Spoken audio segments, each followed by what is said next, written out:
Welcome to my channel. ఎలా ఉన్నారు? బాగున్నారా?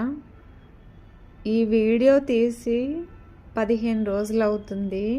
ఇప్పుడు ఇస్తున్న వాయిస్ దీనికి.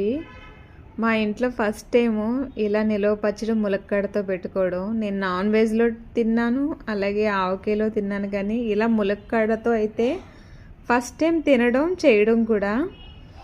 నేను పెట్టిన దగ్గర నుంచి బయటే ఉంచేస్తాను పచ్చడి, ఫ్రిడ్జ్లో కూడా పెట్టలేదు. కొంచెం కూడా ఖరాబ్ అవ్వలేదు. చాలా అంటే చాలా టేస్టీగా ఉంది. బహుశా దీంట్లో చింతపండు పులుపు మనం ఉడికించి వేయడం వల్ల అనుకుంటా పచ్చడి అనేది అస్సలు పాడవలేదు.